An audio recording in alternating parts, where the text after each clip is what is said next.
Hi అండి. ఈరోజు లంచ్లోకి గోంగూర chicken చేశాను. టేస్ట్ అయితే సూపర్ వచ్చింది. దానికోసం అయితే కడాయి పెట్టుకొని కొంచెం ఆయిల్ వేసుకొని 4-5 సార్లు క్లీన్ చేసుకున్న గోంగూర వేసుకొని ఉడకపెట్టేసి స్మాష్ చేసి పక్కన పెట్టుకోవాలి. ఆయిల్ వేసి హీట్ అయ్యాక ఆనియన్స్, పచ్చిమిర్చి వేసి బ్రౌన్ కలర్ వచ్చేంత వరకు ఫ్రై చేసుకోవాలి.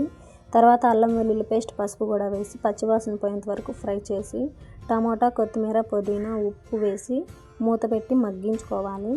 తర్వాత అయితే క్లీన్ చేసుకున్న చికెన్ కూడా వేసుకొని 70% కుక్ చేసుకోవాలి. తర్వాత కారం కూడా వేసేసుకొని బాగా కలిపేసి గ్రేవీ కోసం కొంచెం వాటర్ అయితే వేసేసుకోవాలి. ఒకసారి కలిపేసుకొని మూత పెట్టి కూర దగ్గరైనంత వరకు ఉడికించేసుకోవాలి. తర్వాత అయితే ధనియాల పొడి, చికెన్ మసాలా, గరం మసాలా కూడా వేసుకొని కలిపేసి ఇంకా ఫైనల్గా మనం ఉడికించుకున్న గోంగూర కూడా వేసేసుకొని బాగా కలిపేసుకొని దించుకోవడమే. టేస్ట్ అయితే సూపర్ వచ్చింది.